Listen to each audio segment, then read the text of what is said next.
How's it going, everybody? It's good to see you again. It's been a while. If anyone's watching this right now, I haven't had any inspiration on what to do a video about. I want to talk about dope shit and deep shit and like break shit down, and you guys be like, "Whoa, that's crazy," but I don't have any ideas. Like I kind of shat it all out, and so now here I am going, what is the most important thing to talk about? You ever tried to figure that out? What's the most important thing to say? It's fucking difficult. But I stayed up like all night last night. Not for this reason, I just couldn't sleep. And now today I have a lot of time to kill, and it's the morning. It's not usually like me because I'm like awake because I've been up all night. It's not like early morning me, so I just figured I'd chill and talk randomly, like just kind of freestyle about random shit. And really interesting shit to me.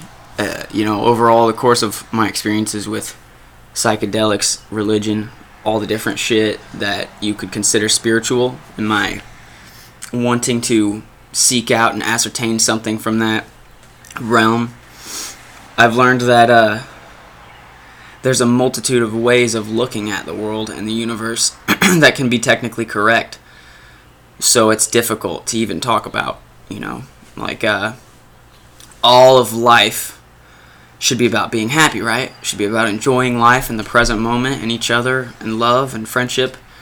But then again, all of life is also just the avoidance of death.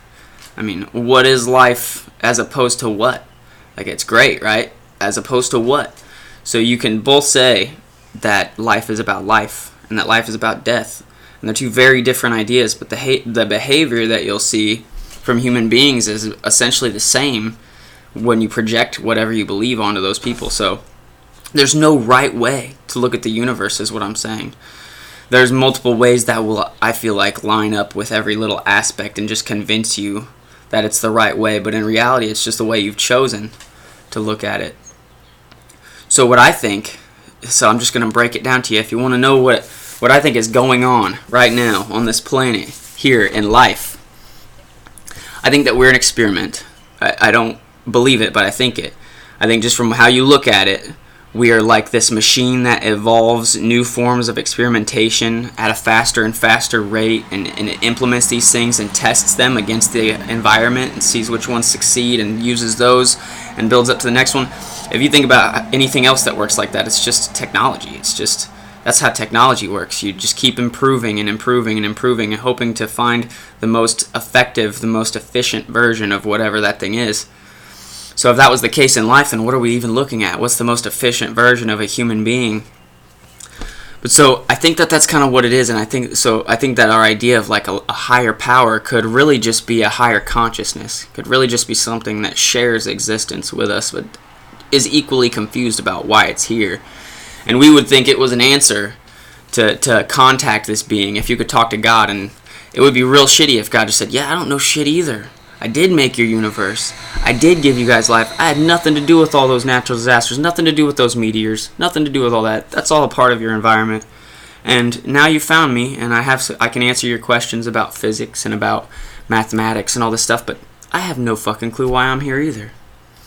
Well, what questions would it answer? I mean, what about existence? I mean, there's no conclusion there. So I think we're an experiment, and I think that there's nature. It's okay. Let me try to start over. I'm gonna backtrack a little bit.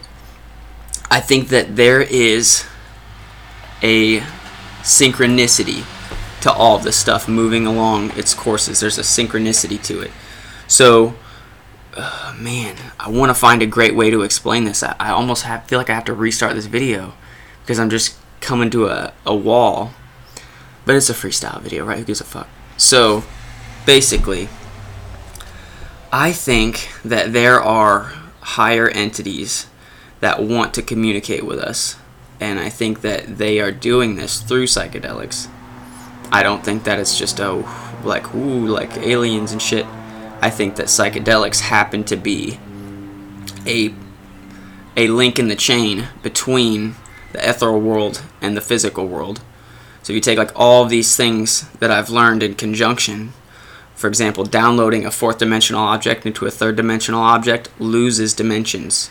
It loses a dimension, so it can't be downloaded accurately into the next level. So anything you're thinking of as God or an angelic being or anything that would exist in the ethereal world, I consider to be somewhat fourth dimensional. Therefore, it could never be accurately perceived in this universe. The only thing you could perceive is just a tiny three-dimensional fragment of that fourth dimensional thing. And to me, that's like psychedelics can be that. If there was an ethereal being slowly reaching out into the material plane, its contact with us could be something completely alien to us.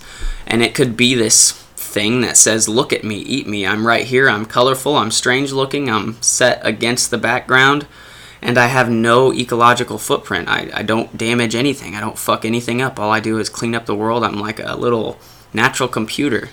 What better place to hide information? A little natural science set. So, and DNA and all that stuff, there's lots of places you can hide information and encode information.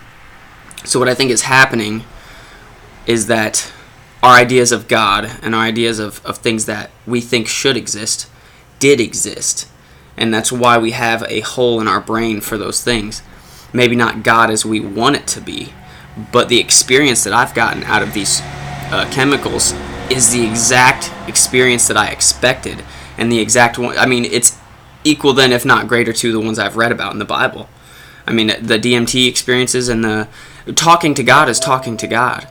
There's no, blah blah blah. It wasn't quite as good as when so and so talked to God. Whatever it happened to you, it's much more important than when you read about it in a fucking book.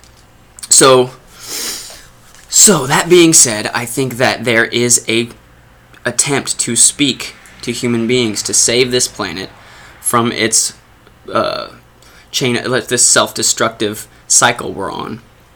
And I think it's trying to do that at the same level. It could be a cosmic being speaking through these mushrooms.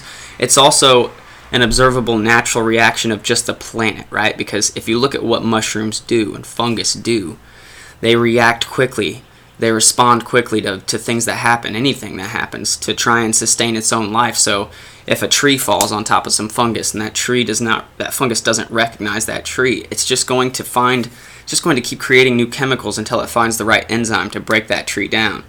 And when it does, it's going to tell all the rest of its offspring to remember that enzyme. And now anytime it comes into contact with that tree in the future, that same breed of fungus, it will know how to digest it and can eat it.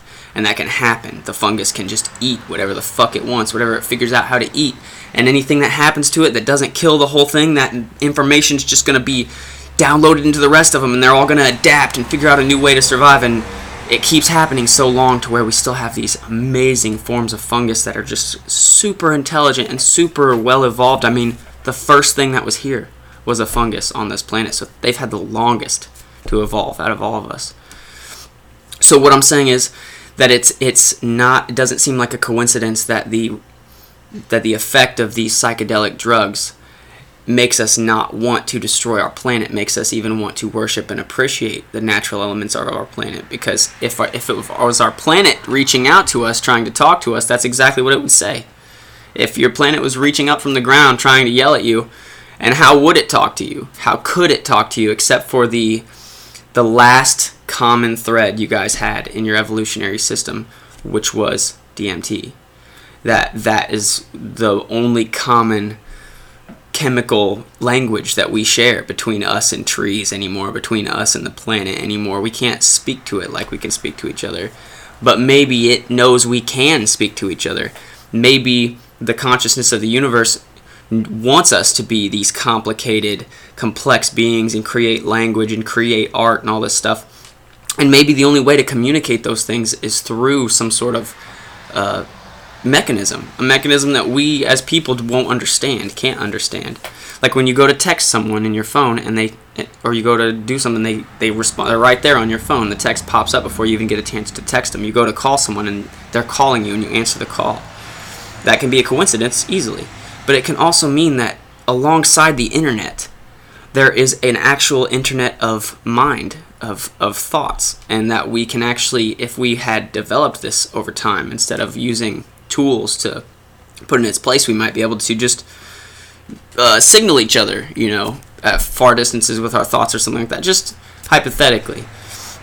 So I'm getting off track, but what I'm saying is it's going to be a long video, guys, so if you're interested in this stuff, just chill out for a minute because I've got nowhere to be.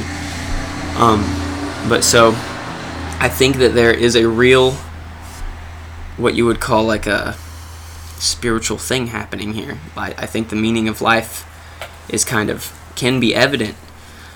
So what I think's going on is, okay, so you have the entity could be trying to communicate with us. The world is also just trying to respond to the catastrophe happening on its surface, and it's using the tools that it has to try and counteract that bad that's happening. But then again, you just take into consideration that the spores of mushrooms can survive the vacuum of space, then that just means that they could have existed somewhere else, been evolving for just as long on some other planet until a natural disaster happened there and sent those pieces flinging to our planet.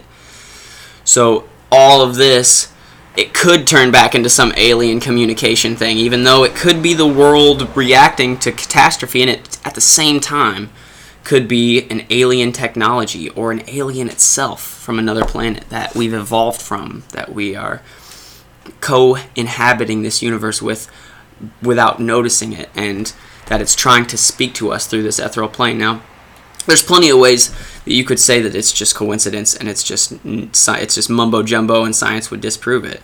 There's lots of ways you could do that, in your opinion, if you wanted to. But I've done enough research to show that there's no way to actually disprove this idea. I mean, it's outlandish and it's bizarre, but it makes sense. It does make sense on a scientific, evolutionary, just on all, like, there's nothing that I'm talking about that needs to contradict science, except for the fact that I say ethereal, spirit, this stuff. Is there any one of us that doesn't believe that there's some sort of other realm? And if that were the case, would you have to, like, you'd have to disown science, like disavow science for your whole life to be able to believe that and not be able to accept any scientific ideas? Why isn't science able to look at questions like that with as much realism, skepticism, but as much opportunity in those ideas as there could be somewhere else? You know, we've been building spaceships to try and get to another planet, and that will take us light years. But we can also learn to astral project, and we don't know if this actually works, but we know we can have out-of-body experiences on these chemicals. Now, how fast can you travel in a giant metal machine through space, and how fast can you travel in an ethereal body? You could be there in a split second. Now, the question is, what are you really experiencing? Is any of this real that you're experiencing in that world? The point to me is that if you just spend a little bit of time humoring the idea that you could do a lot without, not without the technology, but without using inner space, you could learn a lot from looking within. There's so much here to even dissect and decode that the fact that we're looking out at space is kind of ridiculous to me, because we don't even know what's going on here yet. And like, who do we think we are? Like, but anyway, so the experience, like all the things you've heard about with like DMT elves and DMT entities and hallucinations that people have had on different psychedelics. Let's take psychedelics out of the talk for a second and just talk about these experiences that people have. Whether sometimes they have these spiritual experiences without any drugs at all. Sometimes it could be like a really crazy event that happens in their life that just brings them some sort of knowledge and revelation. You've had an overwhelming moment in your life that changed things from that point on. And it meant something to you, something so deep that you couldn't really explain it to somebody else. You just thought, this is just for me. I could tell you, but you wouldn't understand because you haven't lived my life. These things aren't as important to you. There's sentimental, there's inside jokes you have with yourself in your mind. And all these experiences come together to form your belief system. Like you tie your beliefs to these specific events, and they help you encourage or discourage yourself, or have faith, or have the lack of, and all these different things. But I do think that there is something out here that is trying to communicate with us. It's using very logical means to try to do that. And you can take that and move it into like sleep paralysis, where there's also a state in sleep paralysis where these people could possibly be under the effect of the same drug, because it causes you to dream. And they're there in their bed having this experience where they're in this place where they can't move, and they're feeling this entity around them. Well, how different is that from DMT? When you can't move and you feel this entity, how different is it that you're in a susceptible space and time where you're in between wake and asleep? Why is that the moment that you can feel entities? It's the same thing as when I had that mushroom trip that I described. It wasn't a full 6-hour entity speech. It was a mushroom trip with a 30-second, like to a 2-minute interval, because it was hard to tell how long it was, of insane, what felt like alien communication. And that shouldn't happen to me. I feel like that is another piece of evidence that I was in a mind space that allowed me to have that perception. And I'm talking to you as a normal person just like you. I never thought that would happen to me, and I believed when I read and listened that could happen to me. But it did. It did happen. The thing that I read about that they kept telling me was going to happen to me and could happen to me if I did it, it did. Now, read your Bible, read your whatever holy book you want, and go try and do anything. Go try and experience any of those crazy events that you're taking those people's word for, that their entire religion is based off of, turning water into wine or any kind of miracle like that, and see if you don't feel that you could perform a miracle under enough mushrooms. And then you'll also have this simultaneous awareness that you don't need to. You've reached a level where you feel like you could, but you don't even try. You don't even try to, because in that moment you're so enlightened. You realize the vanity. You realize the self-fulfillment. You realize the pride, the ego that's attached to those actions, to try and, I want to do magic, I want to change the world, I want to have power, I want to know things people don't know. The closer you get to that, the further you get away from the truth. So, what I'm kind of trying to say is that there's a cycle. There's multiple ways to look at this universe, and there's a cycle of this a life and death scenario. So say I'm getting really fucked up again. I appreciate if any of you guys are following along with me here. But I was talking about God with someone yesterday at work, and I'm kind of under the impression that they're a Christian, so I didn't want to push them. But when I mentioned that I thought God might have been a bad guy in the story of Garden of Eden, they said, I've thought about that before. And then I brought it up, like how God says they'll die if they eat that fruit, and all that stuff that I've talked about before. But the overall theme of that story and the story of the Tower of Babel, to me, is that this God entity was threatened by human beings. It didn't want human beings to become of one accord and rise up and be powerful and have knowledge. And to me, that should be a number one sign that your God is a fake God. When he's afraid of you, probably not all powerful. So reconsider what you thought was God. And it might not be a puffy, white bearded guy in the clouds looking down on you. Probably not like that. And if it was like that, it would probably be a dickhole just like somebody's fucking dad you met or some judge. Probably just be a fucking asshole, ready to throw you on the execution block. That's what that sounds like. However, the attitude of the serpent to want to break us free of our captivity, to tell us the truth in that moment, that to me is also a sign that there was another entity there that was trying to help us, that felt bad for us, that identified with us, that said, I'm alive, and these little fucking biological androids, they're not doing very well, not thinking for themselves. I mean, they have potential. These human beings can be smart, they can be romantic, they can be artistic, and yet we're using them to like do a bunch of weird, stupid shit, just hypothetically again. But it's a sign that there's something more within humans. It's the same throughout the Jesus story and all the Bible shit. There's something more within us. We are God. We are incarnations of God. And God is trapped unconsciously You know, the force and all of the universe might move under its will and control and power, but I don't know if it has a choice in that matter. So, otherwise, why you can't be God without a universe anyway. So, so that there's these other forces that appear like God, but they're just dominating forces. They're just ethereal, ego-like forces, demons essentially. And then there's other ones that are benevolent or malevolent. I don't even know the right word, but they're good guys, and they speak to us through our confidence, through our encouragement. You know, like these voices are riding around us all the time, and we don't really pay attention to them because we're not tuned to look at the world that way. We're brainwashed to think that it's just randomness happening to us. But over the course of time, the more these ideas that I set in place and align, and the more I talk to people about it, the more they see, as well as I do, the synchronicity that starts to happen. That my friend, my best friend who I did a video with once, Sam, he got in a car accident, and he totaled his Jeep, and it was indistinguishable as a Jeep. When they went to the junkyard to see the car, they walked past it. They didn't even recognize it was his car. That's how bad it was fucked up, and it was a Jeep, which is recognizable from its shape and appearance. He was not hurt. He didn't even have a scratch. It's unbelievable how that happened.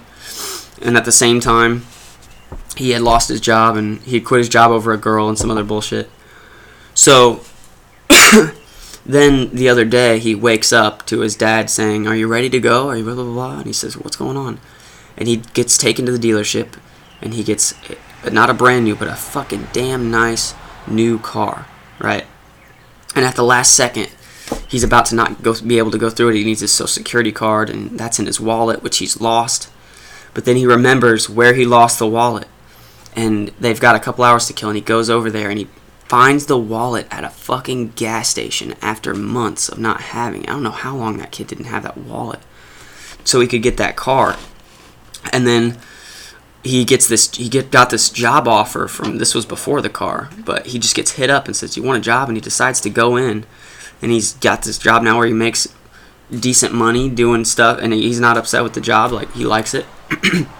So everything that he had a year ago that he probably wasn't appreciating very much at the time, and it was shitty. It was like Subway job and a shitty car, and it all got destroyed, all got wrecked, to the point where he's like, "I'm so behind, I'm so fucked." Destroyed. And then here we are, like a year later, less than a year later, and he's got this way better job and this way better car, right? And it's all happened in the course of like a month.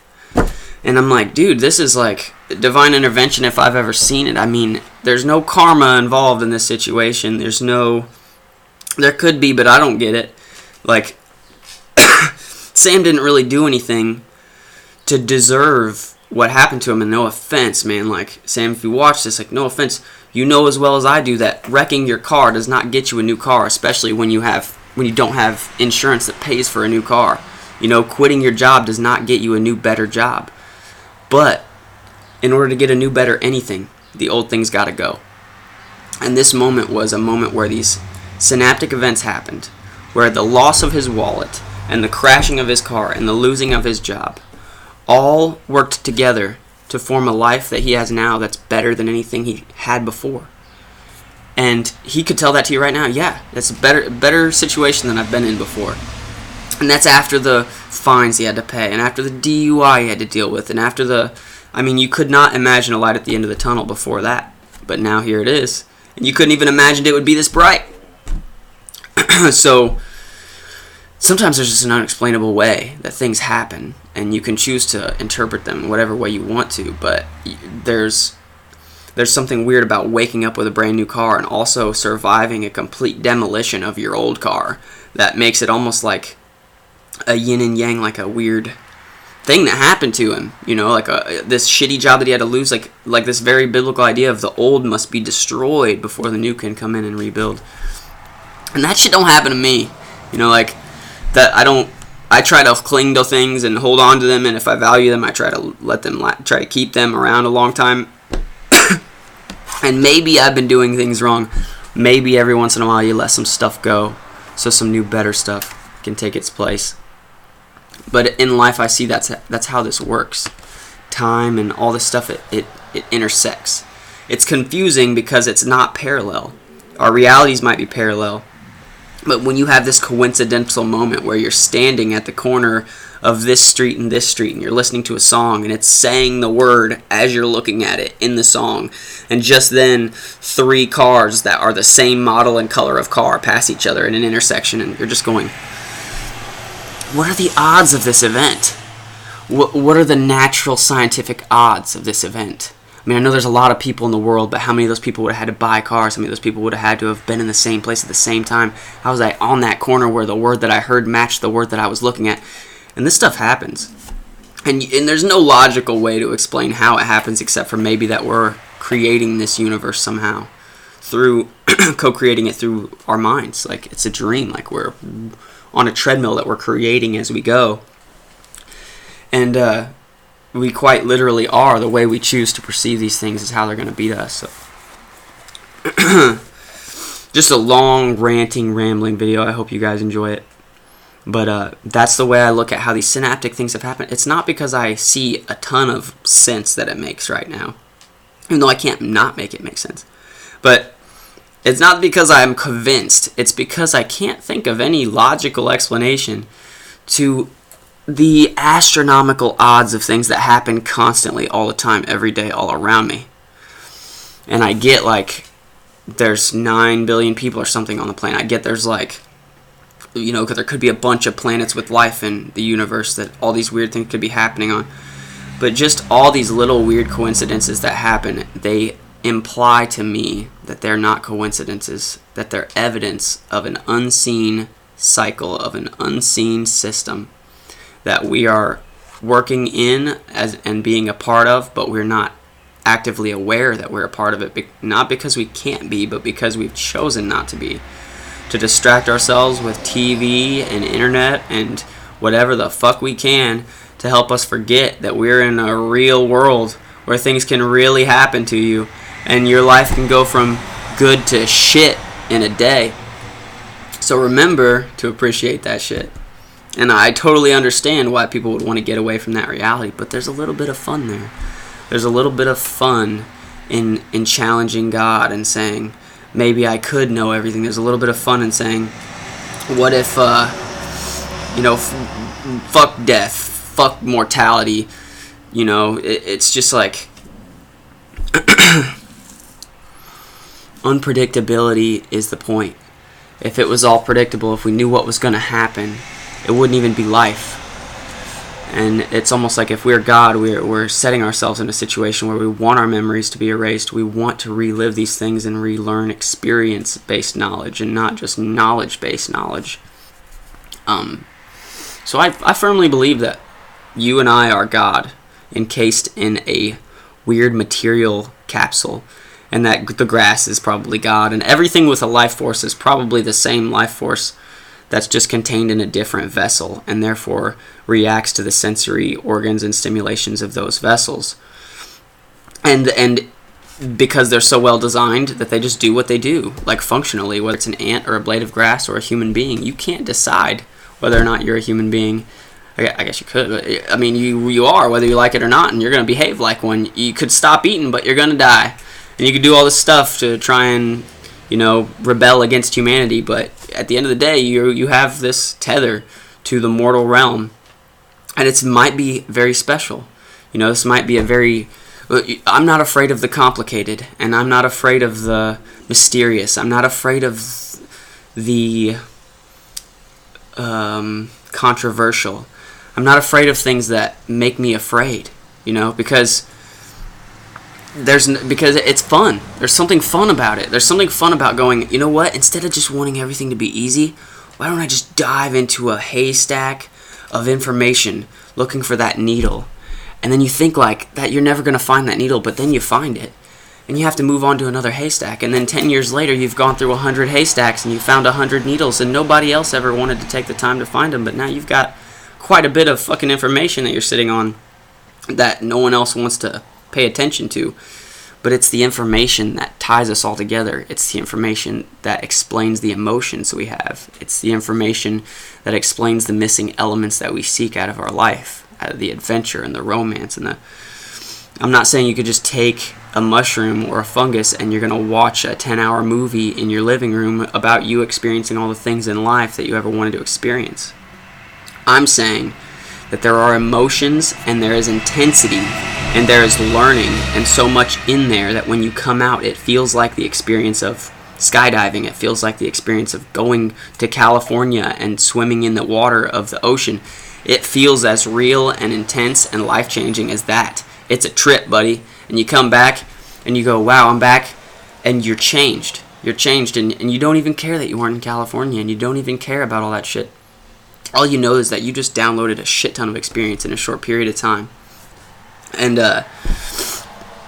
it can't be... I began this video with a hope to explain to you guys what I believe and give you a good idea of, like, if I had a religion, what it would be. But I just lost track, like, a bunch of times. We're 30 minutes in. I wanted to make a good long video. I had nothing else to do. But I've just been kind of flip-flopping everywhere. Hopefully you're following along with me. But the idea of my religion is that there is a guy in mind. There's a guy in mind inside this planet. This planet is alive. And we're part of the same life force. We're very literally connected to this thing. And it's trying to communicate with us through these funguses. It's literally reaching up to us using a chemical because it knows it can't speak to us. It can't grab us and tug us by the shoulder. And it's going, just like how plants talk to each other. Think about how plants talk to each other. Chemical signals, right? So it's going, what's the chemical signal that I need to communicate to these people? And what's the chemical signal that's going to tell them what I want them to know? Now, you could say that nature's not that fucking smart, but fungus is that fucking smart.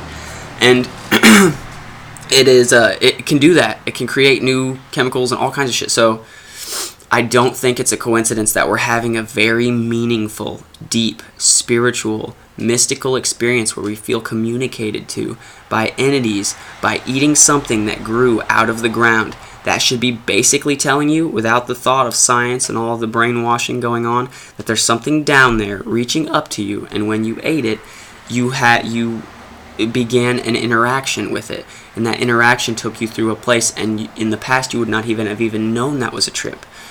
You only know it's not real because science has told you that now that you're older, but in the beginning, the first person who ate mushrooms had no way of knowing that wasn't real.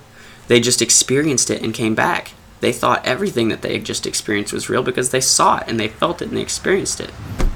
And that, to them, left a huge, much bigger impact on their future and their ideas than it would today, where we go, we have a trip, we have a godlike experience, and we move on and go, oh, well, that was just my mind playing tricks on me.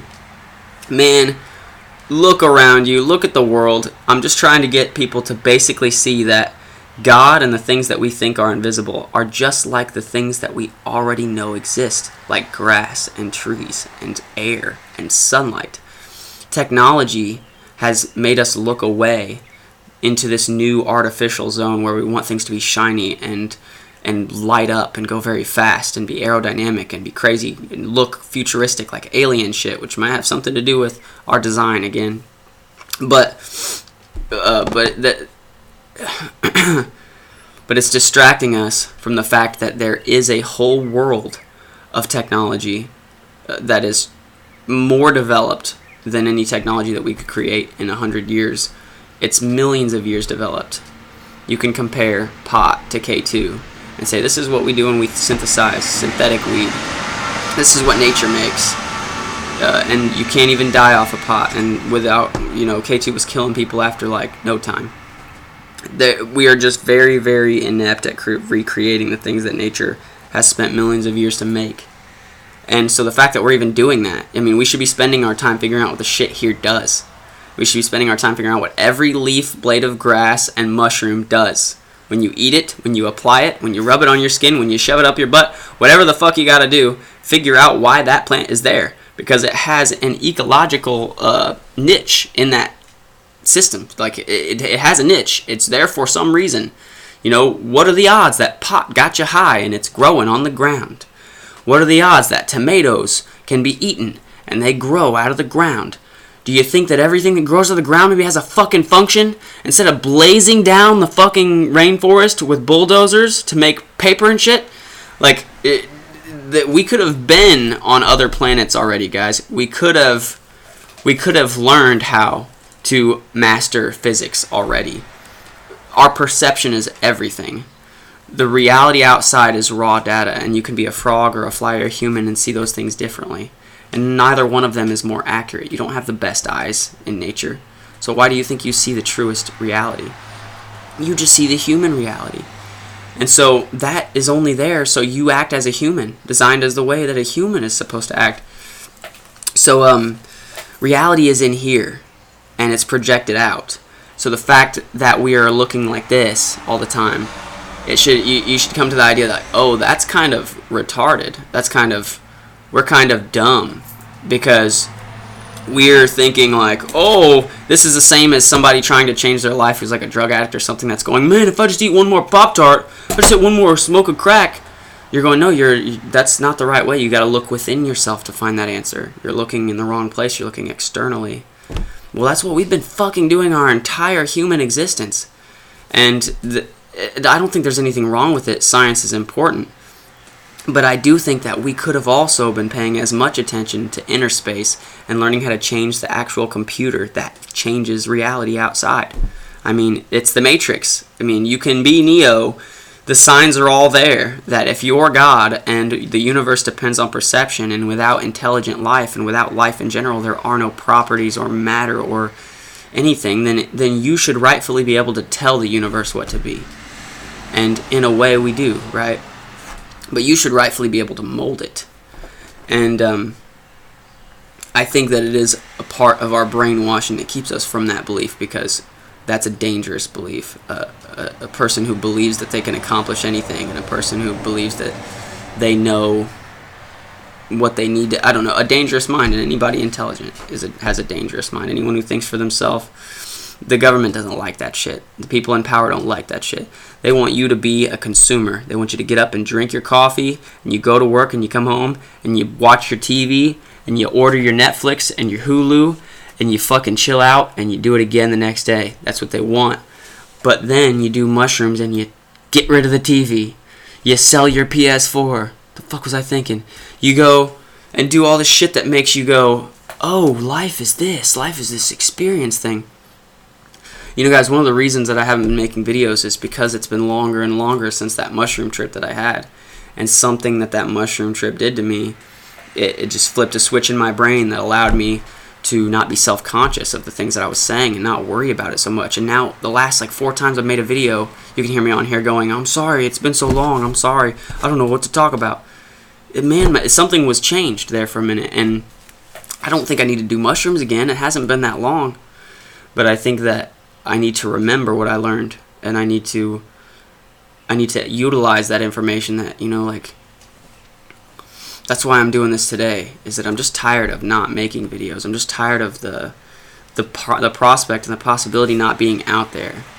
We can discover new crazy shit together. We can discover new things about, I'm telling you the truth, guys. Every human wants to sit here and say that you don't have the potential to come up with an idea that a scientist could come up with, that a physicist could come up with, or something like that, or an archaeologist. But you can. I mean, watch a TED Talks. I'll link it. I'll just link the TED Talks with the autistic kid into the, not link to this video, but in my video list. And he sits there and says, I invented, he's a 14-year-old kid that solved this huge equation, almost an Einstein-level intelligence, and he was told he was never going to be able to speak or function as a normal human being because of his severe autism. But to this day, he preaches, stop learning, start thinking. You as an individual can learn something, can create something that no human has ever seen before, and that is fucking true. And the fact that that's ignored, and that we are not looking to all of our children and to all of our old people, and we're not looking for their wisdom, and we're not seeing their creativity, we're just kind of using them the most. And it's totally counterproductive. So I want us all to begin to see that the things that you think are not real, the things that you've been told to just ignore, and magic and love and the universe and guidance and demons and fairies and all that shit, that there are very real, literal, scientific connections to reality as you go back and back and back to these things. And that there's no, don't let anybody tell you that that it's a lack of intelligence that allows you to believe in these things. I'm not stupid, and I've had plenty of experiences myself that have led me to this place here. You know, I wasn't a believer, then I was a believer, then I wasn't a believer, and now I'm still not a believer, but I am a believer. So like, I've gone through these phases where I'm like, and now here I am, open-minded, with nothing that I'm totally in concrete with. You know, I will still change my mind if I come upon new information that makes me need to change that. And the fact that what I believe and what I think is happening, and I just told you a small piece, it's hard to explain, but that has not proved it. It hasn't fallen apart yet. I mean, I remember like watching all these documentaries about, like, some were about bees and some were about different shit. All over my life, I've watched just different shit. And it's not all about mushrooms, it's not all about trippy stuff, but the pieces of information, they seem bizarre and just irrelevant, but then that your brain collects them automatically without you paying attention, subconsciously, and you get like 5 of them together, and they pop into an idea, right? Paul Stamets, he had a fungus garden. He's a mycologist. He's a huge fungal, master. He's a scientist. And he noticed one day that there were these bees coming to his garden. And he journal entered it that these bees were getting into this mushroom in this wood chips. He also, in another separate experience in life, had a moment where he realized and learned that these mushrooms, not the same ones, but different mushrooms, could only grow in these tree strikes where bears had been. So then he put 2 and 2 together. I mean, the bees were all dying, their wings are all getting deformed, and they're all falling apart. And then Carl Sagan has this Jimmy Neutron brain blast and goes, oh shit, bees need mushrooms. Bees are around bears. Always, right? You got the Winnie the Pooh thing going on. Why? If they're fighting, why are they always around? Because the bees needed a place close to the bears, because the bears would strike the trees and create the polypore mushroom that the bees needed to correct their wing deformation. And this was a basic function of the ecosystem that human beings had never fucking figured out. You know how Paul Stamets figured it out? He was writing in his journal while he was watching some bees eat some fucking dirt. Saved the bees. Therefore, you're going to get to drink coffee. You're going to get to fucking have tea. I don't know what bees make, but you're going to get some shit. There's so much good that you're going to experience because somebody worked hard for that. And it was just one person that made the change. And that's how many people you are. Okay? I mean, you. And so, I want to share this everything with you guys. I want to share. I'm not ashamed of how crazy all this stuff is. So just let me be your fucking testing ground. Let me be your belief meter, Wing some fucking crazy ideas at me, and I'll explain why they're shitty, or why they're good, or whatever, in the comments, or, and you'll definitely teach me things, but I just wanted to kind of freestyle video, talk about crazy shit. I'm going to do this again. I'm going to do a couple of these. I have some stuff written that I didn't do yet. For a long time I've had it written. I didn't do the couple videos that I had ready. But I'm just going to kind of freestyle it and get my shit together about how to speak and what to speak about. Because I haven't made enough of these videos yet to actually get experience figuring out what I want to talk about. So thank you for listening. And any suggestions I'm open to. And I'm being serious. I'm talking to you people. If anything I say sparks a thought, write that shit down and just comment on the video. If you got to make a YouTube channel to do that, then don't do it. Then just go to my Facebook, Lucas Bandy on my Facebook. Add me as a friend or something on there, and then comment and just send me a DM or something, ask me a question.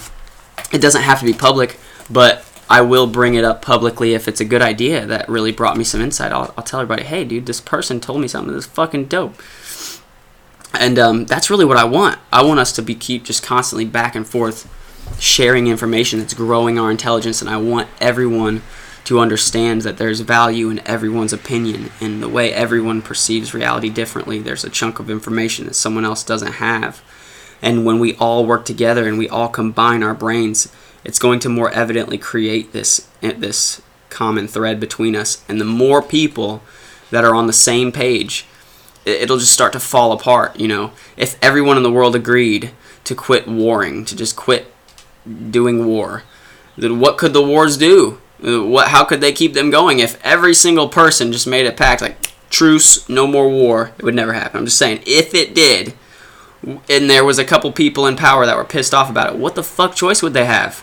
The people have the power. And if we all work together to make this world a better place where we understand things more, if you want to understand the world around you more, then we just have to combine. We have to combine.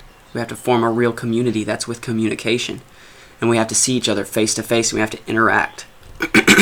Social media will work too to interact. But it's important that we don't do it all through social media, because it's just going to cut us off from the actual social interaction that we're designed for.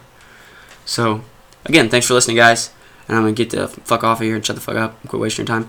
I'm going to make more of these, though, coming up. So, thank you.